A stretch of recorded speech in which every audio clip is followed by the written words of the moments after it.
አንድ ሰው ድንገት ሲቆጣ ወይም ድምጹን ከፍ አድርጎ ሲናገር የምናየው እንዴት ውጫዊ ገጽታውን ብቻ ነው። ነገር ግን በስነ ልቦና ሳይንስ ውስጥ እጅግ አስደናቂ የሆነ አንድ እውነት አለ። ንዴት አብዛኛውን ጊዜ ዋና ስሜት አይደለም። ንዴት የሌሎች ጥልቅና የተሸፈኑ ስሜቶች መከላከያ ጭንብል ነው። አንድ ሴት በትንሽ ነገር የበሳጨች ወይም በከባድ ንዴት ውስጥ ያለች ይመስልሃል? ምናልባት በወቅቱ የተናገረችው ቃል ወይም ያሳየችው የቁጣ እንቅስቃሴ ትኩረትን ስቦ ይሆናል።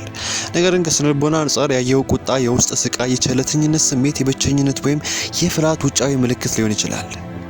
በሳይኮሎጂስቶች ዘንድ የንዴት የበረዶ ንግግር ጽንሰ ሀሳብ ተብሎ የሚጠራው ይህ ክስተት የሰው ልጅ አእምሮ ምስጢር ለመረዳት ቁልፍ ነው።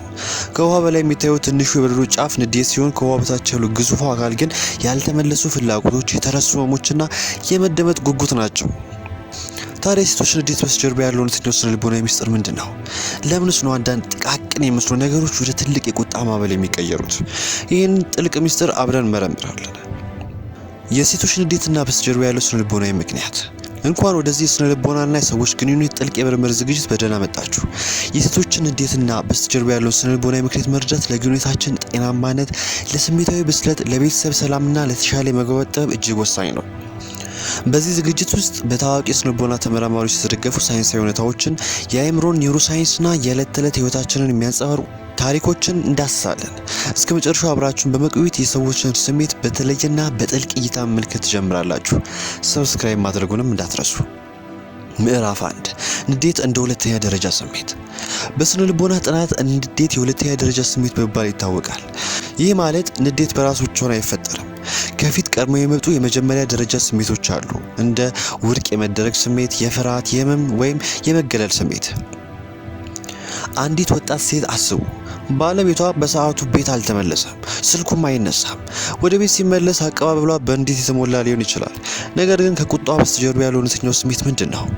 ደህንነቱ አሳስቧት የነበረው ፍርሃትና ትኩረት አልሰጠኝም የሚለው የህመም ስሜት ነው። ስሜቱን በግልጽ መግለጽ ስላልቻለች አእምሮዋ በፍጥነት ወደ መከላከያ ስሜት ማለትም ወደ ንዴት ይለወጣል። ታዋቂው የስሜት ስነ ልቦና ተመራማሪ ዶክተር ፖል ኤክማን እንደሚያስረዱት የሰው ልጅ አእምሮ ስጋትን ወይም ህመምን ሲያጋጥመው ራሱን ለመጠበቅ ንዴትን እንደ መከታ ይጠቀማል። ንዴት ለጊዜው ኃይልና ቁጥጥር እንዳለን እንዲሰማን ያደርጋል። ነገር ግን በስተጀርባ ያለው እውነተኛው ህመም ካልተረዳ ነው ችግሩ በቋሚነት ሊፈታ አይችልም። ነገር ግን ታሪኩ በዚህ ብቻ አያበቃም። ይበልጥ የሚያስገርመው ነገር አእምሯችን የቸለተኝነትን ስሜት እንዴት እንደሚያስተናግደው ነው። ምዕራፍ 2 የቸለተኝነትና የስሜታዊ ፍላጎቶች ስነ ልቦና። በኒውሮሳይንስ ጥናቶች መሰረት አንድ ሰው በግንኙነት ውስጥ ቸል ሲባል ወይም ስሜቱ ሳይደመጥ ሲቀር በአእምሮ ውስጥ የሚቀሰቀሰው ክፍል አካላዊ ህመም ሲደርስብን ከሚቀሰቀሰው የአእምሮ ክፍል ጋር አንድ ነው። ይህ ክፍል ኢንቴሪየር ሲንግለስ ኮርቴክስ ይባላል። የስሜታዊ ፍላጎቶች አለመሟላት በሴቶች ስነ ልቦና ላይ ከፍተኛ ተጽዕኖ አለው።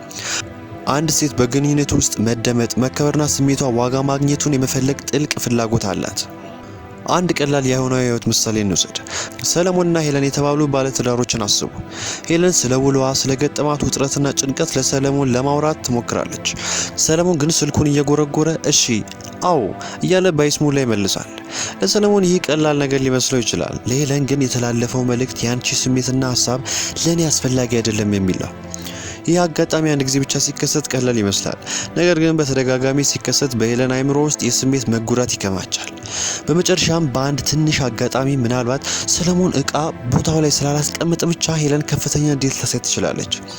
ሰለሞን የቁጣዋን ምክንያት አይረዳውም። ነገር ግን ቁጣዋ ስለ እቃው አለመቀመጥ ሳይሆን ለወራት ስለተከማቸ የመገለልና የቸልተኝነት ህመም ነው። ሳይኮሎጂስቶች ሌላው ቀርቶ የአእምሮ ጭነት እንዴት ለዚህ መንገድ እንደሚጠር ግራ የሚያጋባ እውነት አግኝተዋል። ምዕራፍ 3 የስሜትና የአእምሮ ጭነት ኢሞሽናል ኦቨርሎድ። በማህበራዊ ስነልቦናዊ ጥናቶች መሰረት ሴቶች አብዛኛውን ጊዜ የአእምሮ ጭነት ወይም ሜንታል ሎድ የሚባለውን የኃላፊነት አይነት በብዛት ይሸከማሉ። ይህም የቤተሰብ ፍላጎቶችን ማቀድ፣ የልጆችን ደህንነት መከታተል፣ የቤተሰብ ስራዎችን ማስተባበርና ከስራ ቦታ ጋር ማገናኘት ነው። ይህ ረጋ ያለ ነገር ግን የማያቋርጥ የአእምሮ ጭነት የስሜት ድካምን ይፈጥራል። አእምሮ በከፍተኛ ጭነት ውስጥ በሚሆንበት ጊዜ ስሜትን መቆጣጠር አቅሙ ይዳከማል። በሃርቫርድ ዩኒቨርሲቲ ያደረጉ ጥናቶች እንደሚያሳዩት የሰው ልጅ የአእምሮ ሀብት ውስን ነው። የአእምሮ ጭነት ወሰኑ ላይ ሲደርስ የሰው ልጅ አእምሮ ጥቃቅን ግፊቶችን እንኳን እንደ ትልቅ ስጋት ይቆጥራቸዋል። በዚህ ጊዜ ቁጣ ምላሽ በፍጥነት ይዘጋጃል። ነገር ግን ንዴትን የሚቀሰቀሰው አእምሯችን መረጃዎችን የሚያስቀምጥበት መንገድ እንደሆነ ብታውቁስ? ምዕራፍ 4 የስሜት ትውስታና ያለፉ ልምዶች። በኮግኒቲቭ ሳይኮሎጂ የሰው ልጅ አእምሮ ክስተቶችን የሚያስታውሰው በስሜት ታስረው እንደሆነ ይብራራል። የታወቀችው የልምድና የስሜት ተመራማሪ ዶክተር ሊሳ ፊልድማን ባሬት እንደምትለው አእምሮአችን አሁን ላለው ክስተት ምላሽ ከመስጠቱ በፊት ያለፈ ትውስታዎችን በፍጥነት ይቃኛል። አንድ ሴት ቀደም ሲል በነበሩት ግንኙነቶቿ ወይም በልጅነቷ ውስጥ ስሜቷ ሳይደመጥ ተጎድታ ወይም ተክዳ ካደገች አእምሮዋ ለአሁኑ ክስተት የሚሰጠው ምላሽ በዛ ያለፈ ልምድ ይቃኛል። ባልደረባ ለተናገረው አንድ ተራ ቃል ከፍተኛ እንዴት የምታሳየው አእምሮዋ ያንን ቃል ከዚህ ቀድሞ ከደረሰበት ህመም ጋር ስለሚያያይዘው ነው። ይህ ማለት ንዴቱ የአሁኑ አጋጣሚ ብቻ ሳይሆን ያለፉት ያልተፈቱ ህመሞች ድምር ውጤት ሊሆን ይችላል። ታዋቂው ግንኙነትና የጋብቻ ተመራማሪ ዶክተር ጆን ጎትማን ከ40 ዓመታት በላይ ባደረጉት ምርምር ስሜትን ማረጋገጥ ወይም ኢሞሽናል ቫሊዴሽን በግንኙነት ውስጥ ትልቅ ቁልፍ መሆኑን አረጋግጠዋል። ስሜትን ማረጋገጥ ማለት የሌላውን ሰው ሀሳብ ወይም ስሜት ሙሉ በሙሉ መስማማት ማለት አይደለም። ይልቁንም ስሜትሽን እረዳለሁ፣ ያንቺ ስሜት ለኔ ትርጉም አለው የሚል እውቅና መስጠት ነው። አንድ ሴት ስሜቷ ዋጋ እንደሰጠው ስትረዳ የአእምሮዋ የቁጣ ክፍል ክፍያውን ይቀንሳል። ነገር ግን በወንዶችና በሴቶች መካከል ያለው የመግባባት ዘይቤ ልዩነት ለዚህ ትልቅ መሰናክል የሚሆነው እንዴት ነው? ምዕራፍ 5 የኮሙኒኬሽን እና የአስተሳሰብ ዘይቤ ልዩነቶች። በወንዶችና በሴቶች መካከል ያለው የመግባባት ልዩነት በሳይኮሎጂ ውስጥ በሰፊው ከተጠኑ ርዕሶች አንዱ ነው። እንደ ዶክተር ዲቦራ ታነን ያሉ የስነ ልቦና ጥናት ባለሙያዎች እንደሚያብራሩት ወንዶችና ሴቶች ለችግሮች የሚሰጡት ምላሽ ይለያያል። አብዛኛው ጊዜ ወንዶች ችግር ሲያጋጥማቸው ወደ ችግር ፈቺ ወይም ሶሉሽን ኦሪየንትድ ሁኔታ ይገባሉ። አንድ ነገር ሲነገራቸው በፍጥነት መፍትሄ ለመስጠት ይሞክራሉ። ሴቶች ግን አብዛኛውን ጊዜ በመጀመሪያ መደመጥ፣ የስሜት መጋራትና የመገናኘት ወይም ኮኔክሽን ኦሪየንትድ ፍላጎት አላቸው። ለምሳሌ አንድ ሴት ከስራ ቦታ ስላጋጠማት ከባድ ውጥረት ስታወራ ባልደረባዋ ታዲያ ስራሽን ለምን አትቀይሪም ወይም እንደዚህ ማድረግ ነበረብሽ የሚል መፍትሄ ሊሰጣት ይችላል። ለወንዱ ይህ እርዳታ ነው። ለሴቷ ግን ስሜቴን አልተረዳሁም፣ በፍጥነት ልታስወግደኝ እየሞከርክ ነው የሚል ትርጉም ሊኖረው ይችላል። ይሄ መግባባት ፍላጎት አለመጣጣም ወደ አላስፈላጊ ንዴትና ቅሬታ ይመራል። ከዚህም በላይ የሰው ልጅ የጥብቅናና የግንኙነት ዘይቤዎች ወይም አታችመንት ስታይል በቁጣ አቀራረባችን ላይ ከፍተኛ ተጽዕኖ አላቸው። ምዕራፍ 6 የትስስር ዘይቤዎች ወይም አታችመንት ስታይል እና የንዴት ምላሽ። በአታችመንት ቲዮሪ ወይም በትስስር ዘይቤ ጥናት መሰረት በልጅነታችን ከአሳዳጊዎቻችን ጋር የነበረን ግንኙነት አሁን ባለን አዋቂ ግንኙነት ላይ ተጽዕኖ ያደርጋል። ያልተረጋጋ ወይም ስጋት ትስስር ወይም አንሺየስ አታችመንት ስታይል ያላቸው ሰዎች በግንኙነት ውስጥ መራራቅ ወይም መተውን በከፍተኛ ሁኔታ ይፈራሉ።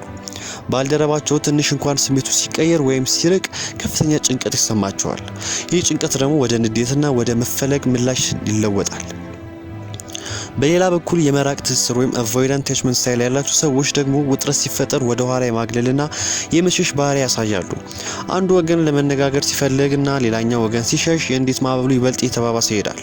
ይህ በስነ ልቦና ውስጥ ፐርሲቭ ዊዝድሮ ሳይክል ወይም የመከታተልና የመሸሽ ሂደት ይባላል። ነገር ግን በእነዚህ ሁሉ ሂደቶች ውስጥ በሰዎች አእምሮ ውስጥ ሳይንሳዊ ደረጃ እውነተኛው አካላዊ ክስተት ምንድን ነው? ምዕራፍ 7 የንዴት ኒውሮሳይንስ ኦፍ አንገር። ንዴት ሲፈጠር በአእምሮአችን ውስጥ አስደናቂ አካላዊ ለውጦች ይከሰታሉ። ዳንኤል ጎልማን ኢሞሽናል ኢንተለጀንስ በተሰኘው መጽሐፉ አሚግዳላ ሃይጃክ ብለው የሚጠሩት ክስተት ይፈጠራል። በአእምሮአችን ውስጥ የምትገኘው አሚግዳላ የስሜትና የስጋት ማዕከል ነች።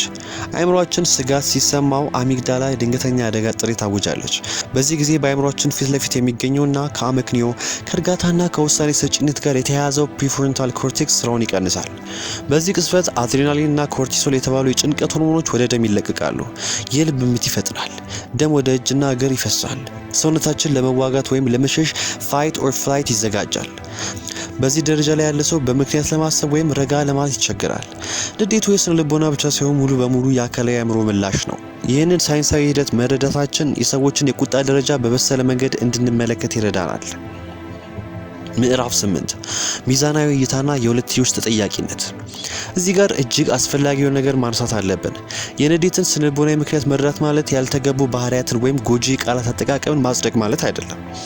በማንኛውም ግንኙነት ውስጥ እያንዳንዱ ግለሰብ ለራሱ ስሜት፣ ለቃላቱና ለባህሪው ተጠያቂነት አለበት። ንዴት ተፈጥሯዊና ተቀባይነት ያለው ስሜት ቢሆንም ንዴታችንን የምንገልጽበት መንገድ ግን የሌሎችን ክብርና ደህንነት የጠበቀ መሆን አለበት። ሴቶችም ሆኑ ወንዶች የስሜታቸውን በጤናማ መንገድ የመግለጽ የራሳቸውን ፍላጎት በግልጽ የመናገርና የስሜትን የመቆጣጠር ኢሞሽናል ሬጉሌሽን ክህሎትን የማዳበር ኃላፊነት አለባቸው። ታዲያ ይህንን ሁሉ ስነ ልቦናዊ እውቀት ተጠቅመን በግንኙነታችን ውስጥ እንዴት እውነተኛ ሰላምና መግባባት መፍጠር እንችላለን? ምዕራፍ 9 ጤናማ የመግባባትና የስሜት መቆጣጠሪያ መንገዶች።